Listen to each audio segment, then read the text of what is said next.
Good to have Tyler back out there today. Yep. He had been pushing for the last 3 days to get back into the mix. Because he's felt great, but that's just the deal.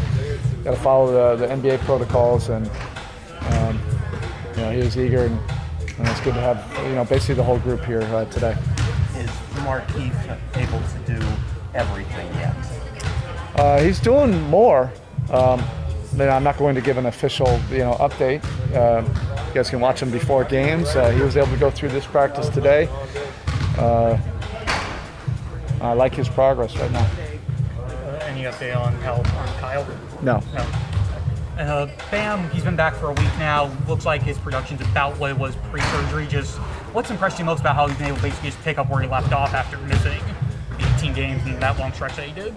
That he just knows how to help a team fit in and impact winning. You can just see how much different we are. He gets easy baskets, for guys. He gets our shooters open. He's just so dynamic, off the dribble. And then defensively, it just allows us to play a little bit more to our strengths. So with Caleb, the shooting improvement is the obvious thing, but in the short amount of time he's been here, have there been any parts of his game that he's had to really change or adapt to earn these minutes? He really had to embrace being a 3-and-D defender, and everything that comes with that. Understanding scouting reports, understanding tendencies, understanding our system, and really being detailed and disciplined to our system. That was a process that took training camp and through the entire preseason and the first few weeks of the season. But he's a very willing student. He puts in the time. He wants to get better. He understood that was the role, so he was going to try to conquer that. While he's developing, other parts of his game offensively. But he had to check that box first.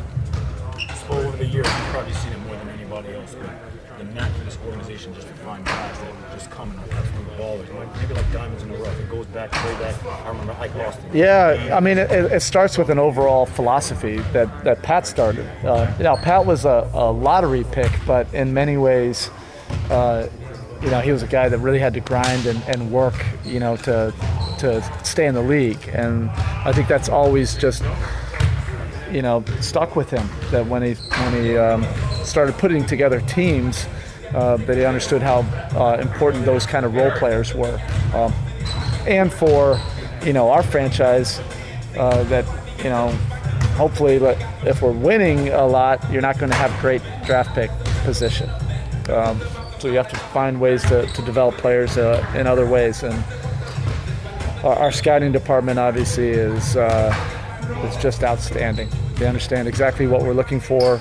They've adjusted to how we play and what fits best, with our current teams. And that's from the top. Chet Kammerer led it for many years, but Adam Salmon and his staff have just been, amazing at finding the right kind of guys that would fit in here, that can handle, our program. We're not for everybody, and we understand that, and that's not a criticism. You guys are 16-5 at home right now, only 2 games over 500 on the road. Is there anything that you've seen that's kind of giving you guys an extra boost at home that you can kind of attribute that to? No, our guys understand how important it is to create some kind of home court advantage, and I think our guys have a genuine enthusiasm for playing in front of the fans. We were without that for most of last year. We've had some electric environments, in our building, particularly in these fourth quarters of close games. Our guys thrive on that. So along the lines of what Donovan was talking about, developing guys, how much is that going to serve moving forward here? All the bench contributions you guys are getting now. Now you said you guys are finally had everybody here. Yeah, it remains to be seen, but we fully understand you need depth. You need talent in this league, and you need to be able to handle some unpredictable things. So we feel that our depth has really developed. They've gained confidence, from everybody. that's something hopefully we can continue to build on. You say it remains to be seen because you haven't seen it with everybody. Is that why? Yeah, and I think it's great. Great for discussions, but until it all plays out in the playoffs, it's all just speculation. But we like where the guys are developing. We like our depth. That's the most important thing to us. The storylines and what happens in the future, we have no idea. So I wanted to ask you about tomorrow playing on the anniversary of Kobe's death. Does that feel real? No, I wasn't even aware of that. And I, quite frankly, haven't even given that any thought. I can't believe it's already been 2 years. But it really is amazing, just in casual conversation, how many times his name still comes up in our locker room, and you hear guys talking about him, and the work ethic, the fierceness, the competitiveness. That he's been just an incredible example, to this association. Coach, what are the areas that have impressed you the most of where Gabe Vincent has been able to improve and step up? Just stay with it. That's been the biggest thing. It's not an easy deal when you're trying to make this league and you haven't been drafted. You're changing positions. You're learning a new system and new requirements as a defender, for a role player. That's counter to many of the instincts that he had before he got to us. And when you're really fighting to try to make it, your natural human condition would be to go to your instincts. He's been open-minded to just really working to fill this role. And even last year, I thought he did a great job of making that transition, and yet all anybody wanted to talk about was how many points he scored or what his field goal percentage was. And that's when I realized, all right, nobody gets it. It's a big-time credit to him to being emotionally stable enough to allow these, just sideways narratives. He stayed the course, and he's gotten a lot better because of it. You guys being a top team, that typically comes with a lot of accolades and even all-stars this week.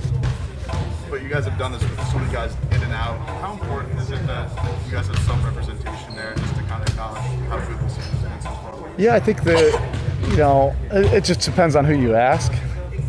Some of our wily veterans, they probably would rather have a weekend in the sun, and they've already been in the game and have been able to celebrate that in the right way. But we have some other guys that I think it would be terrific to see them in that All-Star game.